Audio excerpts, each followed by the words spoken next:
Okay, greetings, guys. Greetings. Welcome to the 7th episode of the Lounge Podcasts. And you can see we have some new developments. We now have a sound system, but everything comes with advantages and good advantages and better advantages and disadvantages. I mean, so now it's about to start raining and I can hear the sound of the raindrops. But anyway, it's for the good part. So now I gotta tell you this, like, I have never been in front of a microphone my whole life. In grade 2 I was chased away from the vacation band for misbehaving. Then during my high school days would just be those guys who just tag along with the choir because we wouldn't want to be at school when the bus goes out. But anyway, today I'm going to try and sing for the first time. And the song I'm going to choose, obviously, it's going to be from the very best. The very best. I've chosen a redemption song by the man himself, Robert Nesta Marley, the legend. So I've just picked a verse from one of his songs after he was diagnosed with cancer. The song titled Redemption Song. So here we go. Emancipate yourself from mental slavery. None but ourselves can free our mind. Have no fear for atomic energy, 'cause none of them can stop the time. How long shall they kill our prophets while we stand aside and look? Some say we are just a part of it. You've got to fulfill the book. Won't you help to sing the songs of freedom? So I ever have redemption song, redemption song. Okay, ladies and gents. Okay. How did I do it? Was I good? Was I like Captain Britain? I really need feedback on this one. But okay, this verse really hits hard. This verse really hits hard. The man was digging deep.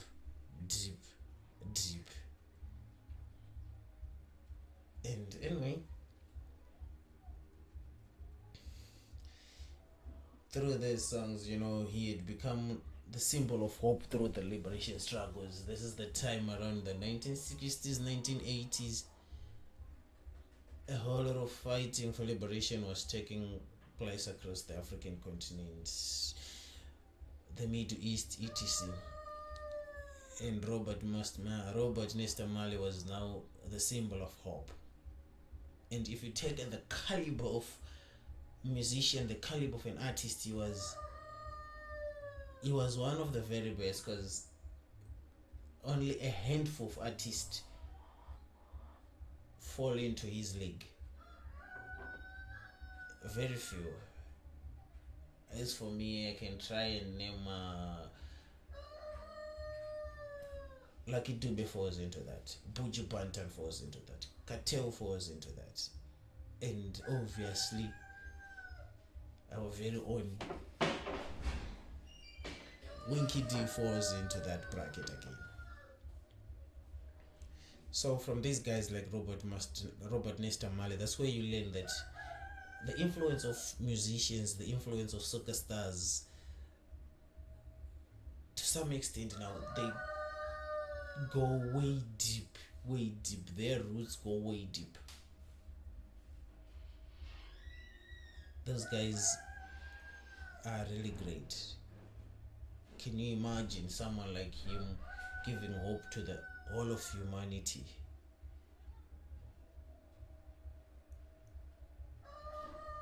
And up to today,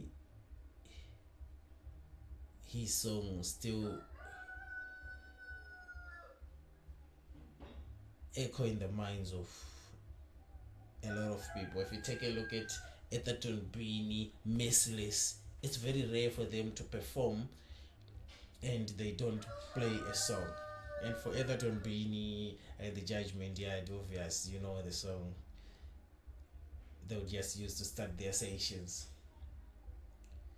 Ding ding ding ding ding ding. Iron like a lion in Zion.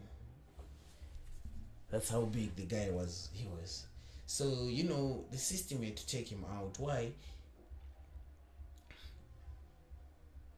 He was going really deep into connecting with the people, giving hope. And he had to go against a whole lot of things. From the song I just sang, there's a line he says, "Have no fear for their atomic energy, because none of them can stop the time."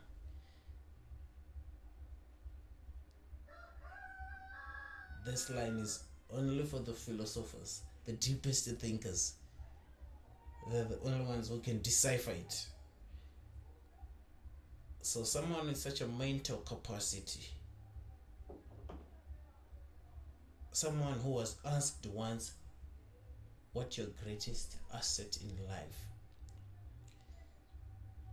And he replied, "Life itself." Jesus. It's going to be a million years until we get to have someone like him. And obviously, when you get to such an extent, to such a level, when you get to understand that in this world we can share all the resources probably equally and everyone benefits. The system hates you. You look at Lucky Dube. There's a whole lot of controversy around his death. There's a whole lot of controversy considering his last album, The Soul Taker. If you get to sit down and listen to that album, whatever story the system gave about his death was just a facade. It was just sugarcoating the real issues. These two are the finest examples of such artists. Then Buju comes in, Cartel comes in, but he wasn't much of those guys who had to actually shape up the society. I have a whole lot of information to give you on the reggae dance, on Robert Nesta Marley, the type of person he was. He remains the greatest. Imagine as an artist, at some point, he had to unite two politicians during a chaotic election campaign. He had to bring them on stage. He had to calm everyone down. A musician. Imagine in today's context, in the Zimbabwean context, a musician bringing in two politicians and calm them down and show the people that at the end of the day, unity is important.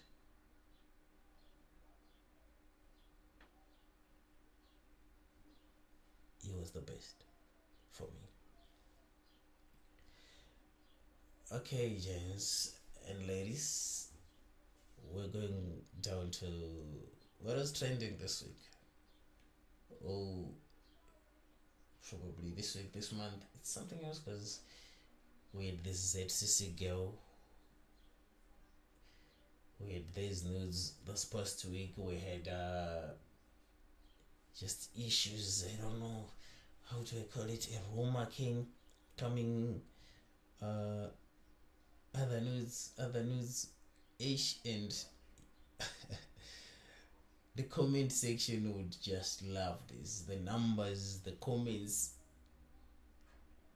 the same social media space will be a buzz. And we have seen a whole lot of these coming along for the longest time. These news, and they keep coming because it's a society. You can't tell people not to do that, and they listen. And after all, at the end of the day, those who judge on social media actually do it. It's just that they're not celebrities, and if their news leak, nobody actually gives so much attention. Nobody gives a fuck about them. So life just goes on just like that. But how do we control this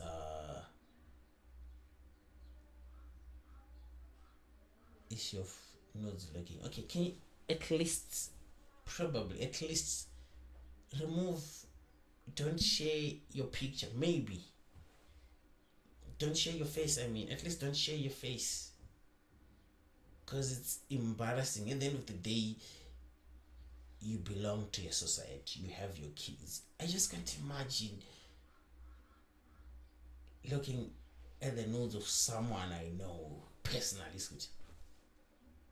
We have relatives, in-laws, Jesus, kids.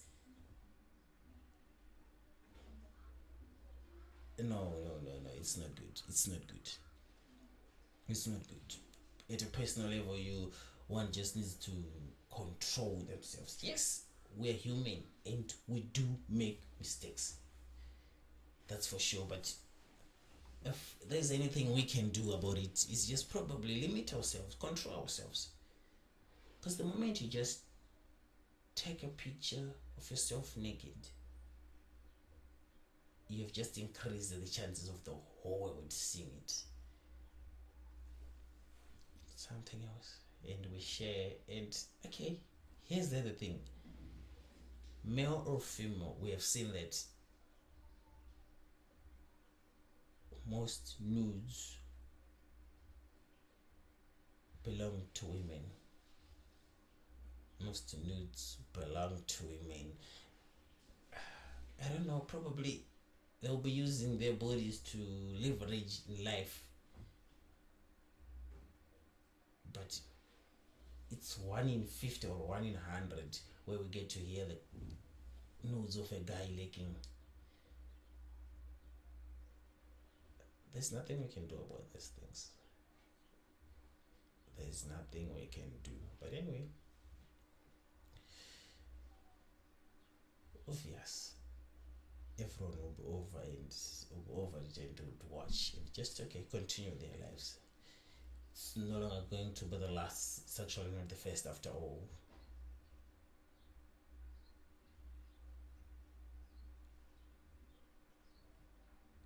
It's drama after drama. Okay, so I've realized now in the streets there are a lot of these small cars coming in, a whole lot of them. A few weeks ago, a few months ago, there were few, and their numbers are increasing day by day. Day by day, the numbers are increasing. Okay, fine. We had to look into these cars. What do we have? So we have Nissan, Toyota, Honda, Daihatsu, right? The Nissan smaller cars, 0.6 liter cars. We have Nissan Days, Toyota Aygo, Honda One, Daihatsu Move. These cars are really small. You know, if you take a look at it, it's just probably the size of this sofa. I think that's the size. So these cars, most of them, they have 50 to 70 horsepower. They are 3-cylinder cars.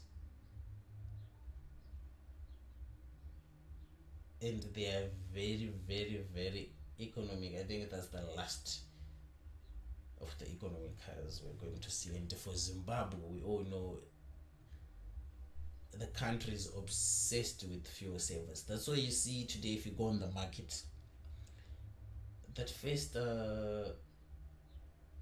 version of the Honda Fit, the 1.3 liter, the Toyota Ranex, the Passos, those cars are expensive on the Zimbabwean market. Why? Because everyone is looking for fuel savers.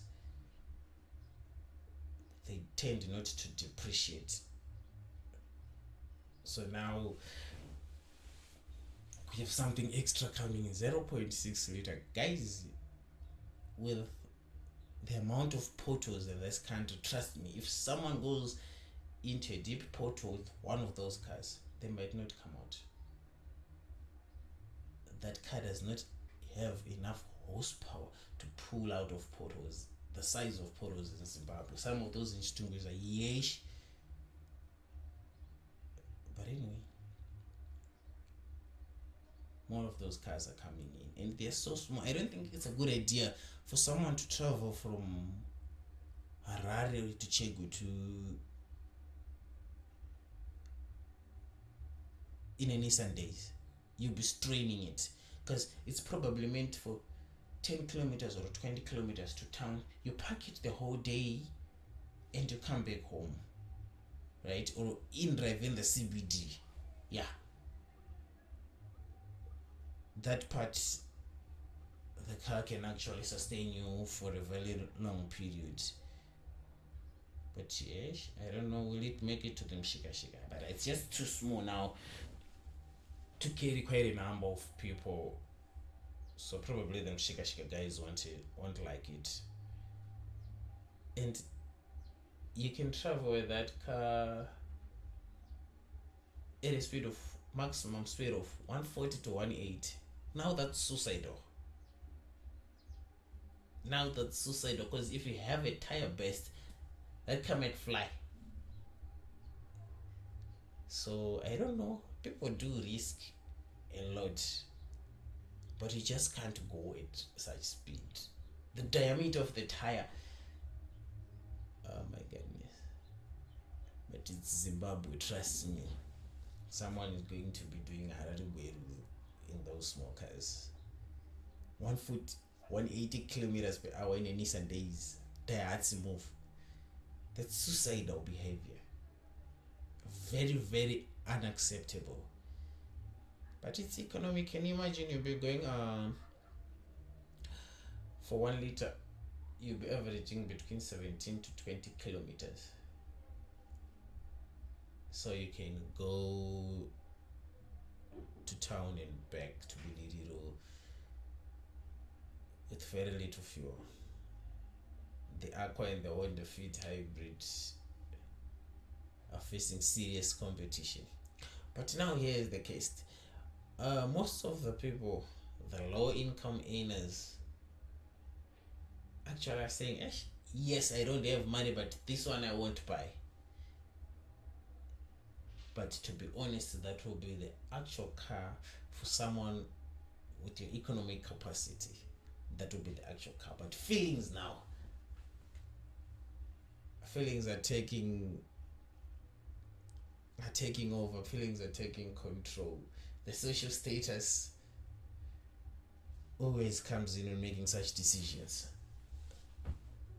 What are people going to say? And you know the feeling of parking next to a Raptor, parking next to a Vezo.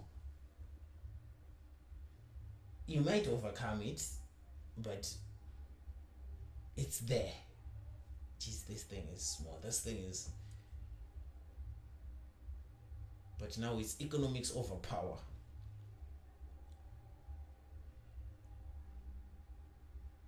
It's not very bad, but the limits. Because imagine going to the rural areas. You come back with a 50 kg bag of maize and all the other things. That car will be overloaded. But it's just a necessity. You go to the CBD and come back. That's its function. You know, with whatever is happening these days, the operation in the CBDs, the police are all over. And you see, it's convenient if you have your own car. It can be that small, but it serves a purpose. It can be small, but it serves a purpose. You can't be in a combi and it's being chased by the police. You feel like you're dying. The windows will be smashed, and it'll be over speeding with you. That's not good. That's not good. But these cars they're coming in, guys. So we just have to embrace them.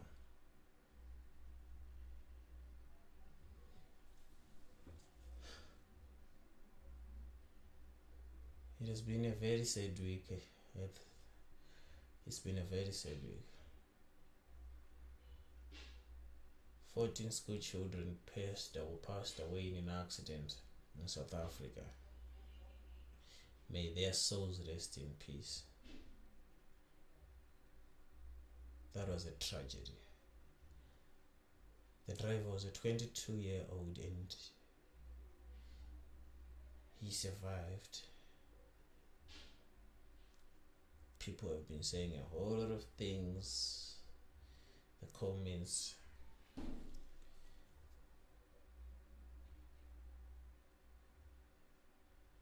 But it's very sad. It's very sad.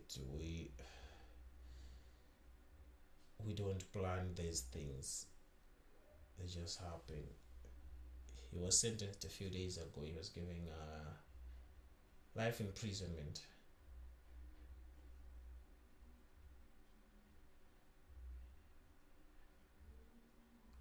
Sometimes,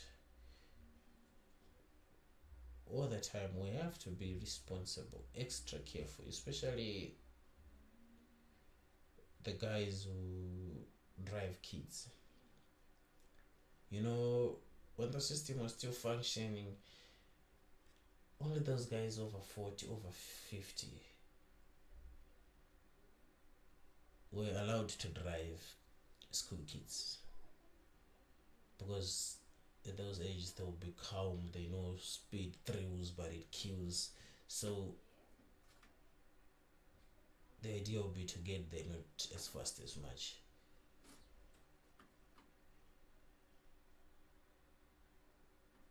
It's a sad day. It's a sad week. Anyway, guys, thank you so much. Can I please have your feedback on these new developments and these posts? So probably we get to improve the podcast day by day. Thank you so much.